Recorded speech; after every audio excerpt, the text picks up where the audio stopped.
Yeah, West African migrants are being bought and sold openly in modern day slave markets in Libya. Why is this modern slavery occurring? Why are African governments very quiet about it?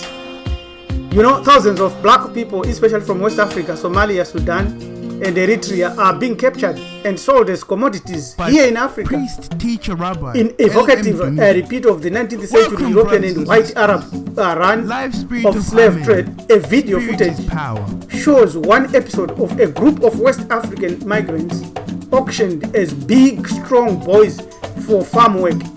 The Islamic auctioneer referred to them, these migrants, in Arabic as merchandise.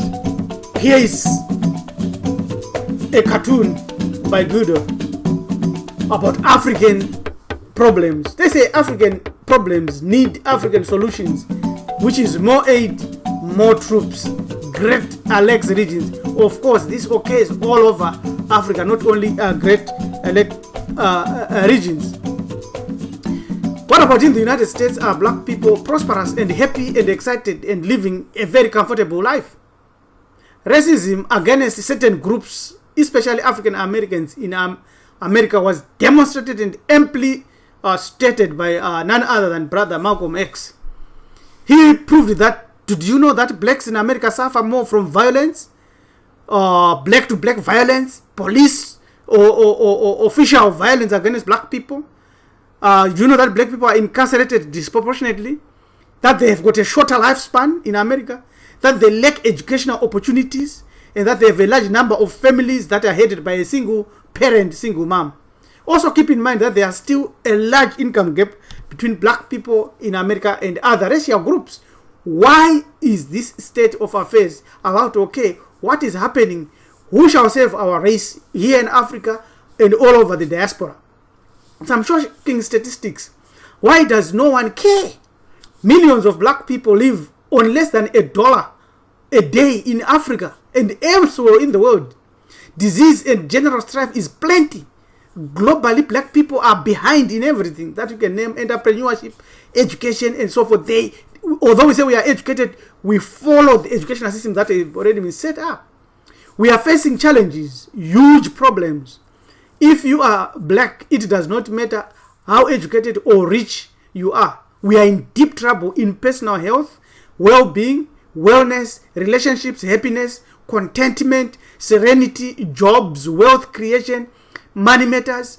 And let us know that the earth-wide so-called modern civilization was crafted not by black people but by other people who crafted it, slanted to their favor.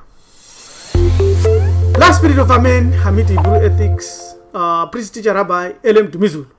Subscribe, and this is the time to rebuild one ancient solution to solve modern problems and challenges.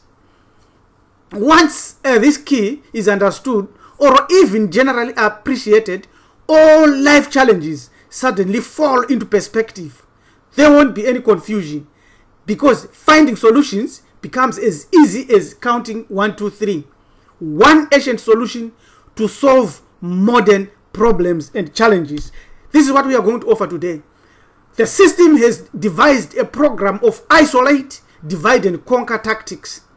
You see, there is Idi Amin there, who is a representative of black leadership.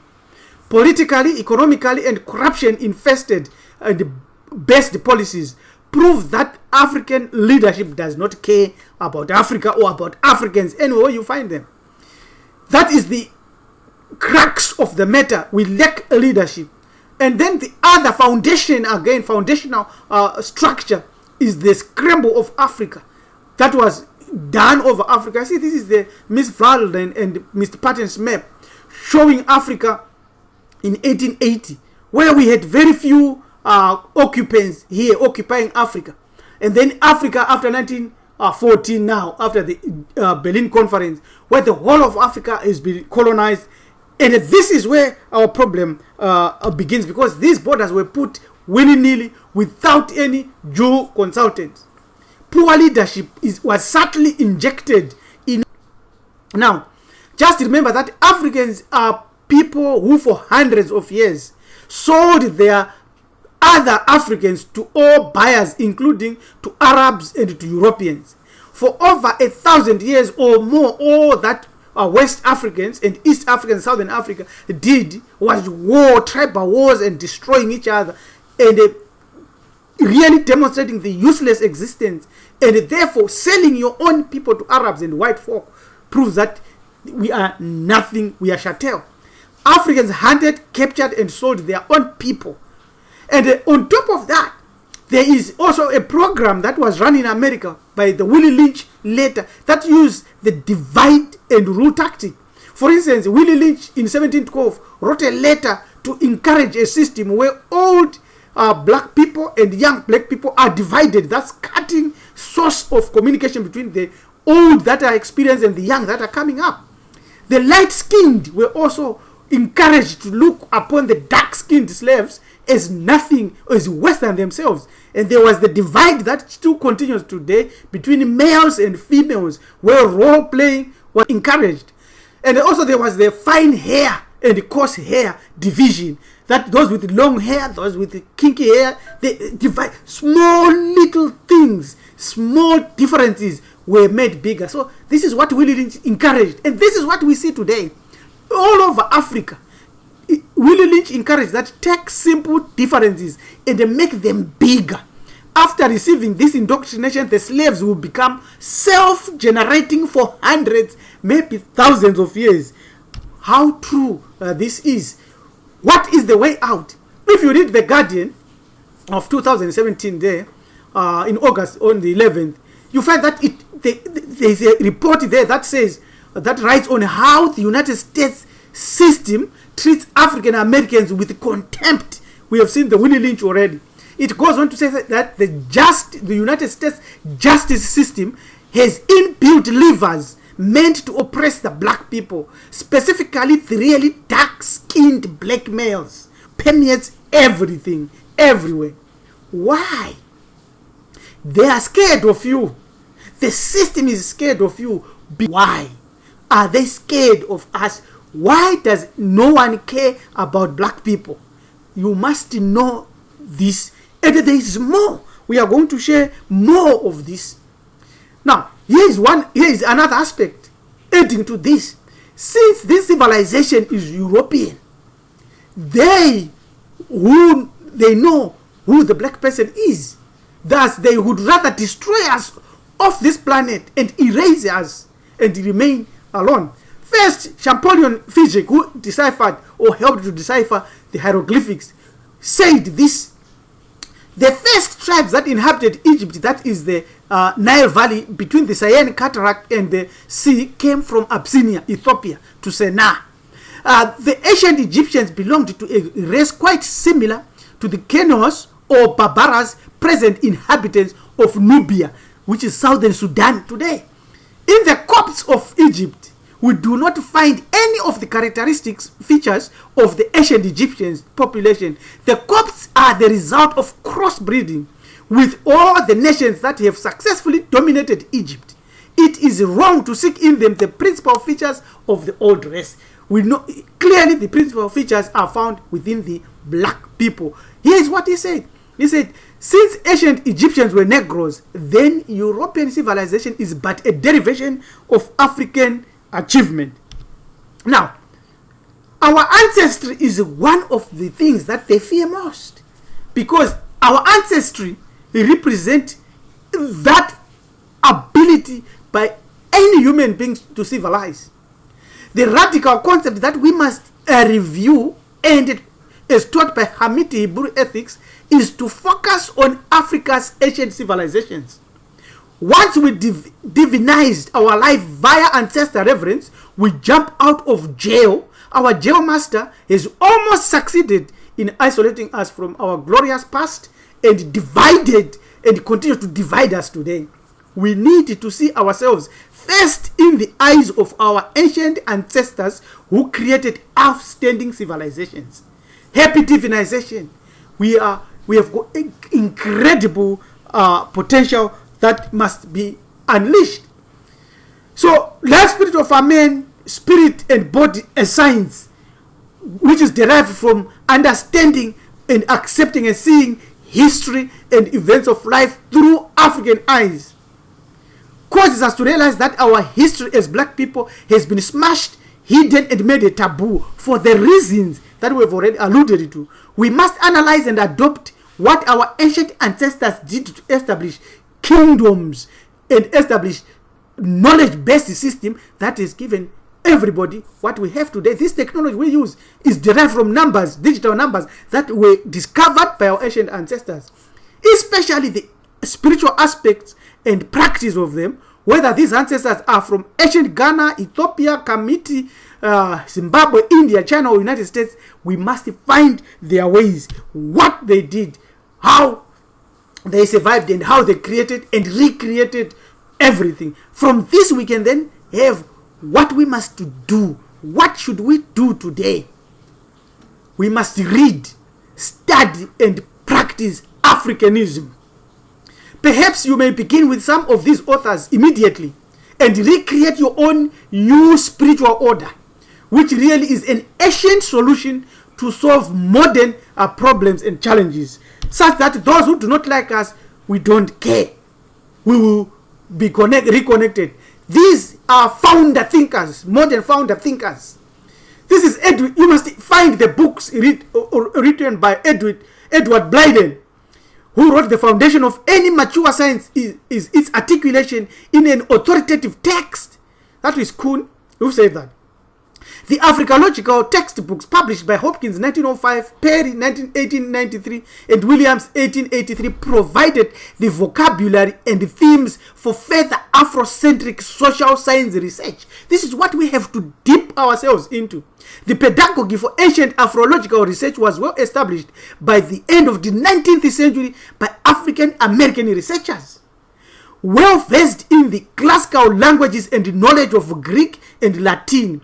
Cornish and Russwitham 1827. In the Freedom Journal were the first African Americans to discuss and explain the ancient model of our history. That's what we need to adopt. We need to adopt this Afrocentric approach to our understanding of current events. We've already given you the eyeglasses to see and the binoculars to focus. These Afrocentric social scientists use the classics to prove that the blacks founded civilization in Egypt, Ethiopia, Babylon, and Nineveh. Cornish and Russwitham 1827 made it clear that archaeological research supported the classical or ancient model of history. Edward Blyden 1869 also used classical sources to discuss the ancient history of African people. In his work, he not only discussed the evidence of blacks in West Asia and Africa, he also discussed the role of blacks in ancient America. By 1883, Africological researchers began to publish books on African American history. G.W. Williams 1883 wrote the first textbook on African American history. We must find these books. You must find these books so that you can unlock your potential. You can reconnect with what you must have in your brain. Our enemy says Afrocentrism is nonsense, yet we know its power. Here's Dr. Williams, 1883, who confirmed the classical tradition for blacks founding civilization in both Africa, Egypt, and Ethiopia, and Western Asia. We must study and look for these authors and read their books and study their books. Dr. Williams, 1883, also mentioned the presence of blacks in Indochina and the Malay Peninsula. Dr. Williams was trained at Howard University. A decade later, R.L. Perry, 1893, also presented evidence to confirm the classical traditions of blacks founding Egypt, Greece, and the Mesopotamian civilization. He also provided empirical evidence for the role of blacks in Phoenicia, therefore increasing the scope of ancient African model of history. This is what we must look into and continue to research so that we can recreate a new spiritual order. Pauline E. Hopkins, 1905, added further articulation of this approach of life. And these paradigms in understanding the role of blacks in West Asia and Africa provided further confirmation of the role of blacks in Southeast Asia and expanded the scope of Africological research to China. These are the authors we must study and read and continue to publish and to spread the message, especially Hamiti Hebrew ethics, what we are doing. And finally, one of the authors you must always have, and one of the books you must always have in your library, is by Sheikh Anta Diop, one of the greatest thinkers and genius of the earth, the pharaoh of modern Africanness. Find his book, buy his book, The African Origin of Civilization, Myth or Reality. Study this book, and you will find that you will become centered and recentered. You represent that which was great in ancient times, and that which is great even today, and that which shall be great even tomorrow. Our colonizer and enslaver, they know this, and they are aware of this. Hence their fear, and hence they are creating subtle programs of hate and subtle programs for us to hate ourselves. Their fear is that once we reach a point where we individually choose to be guided by this new Afrocentric based mentality, not the ego god they have installed in us using a racist, biased political, economic, educational, technological, and sociological cultural system, we will definitely be able to overrun this civilization and lead again and become free, just like what our ancient ancestors did, as we are showing in this program, and we are showing this image. That is their fear.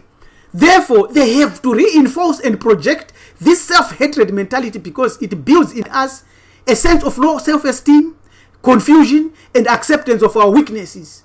Hence, their trust and support of driven by a stolen, warped brand of Christianity via the Bible, Islam, via the Quran, and white Arab enslavement, which we have already shown still going on in Libya today.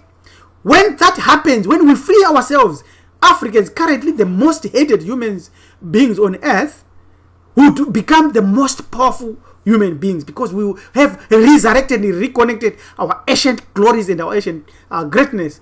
Once more, we become the pillar of a new social order, a restoration of the ancient kingdom. We would lead humanity to a new civilization, one that is based on what our ancient ancestors discovered. This is the key to one ancient solution that solves our modern problems and challenges. Use it and live well.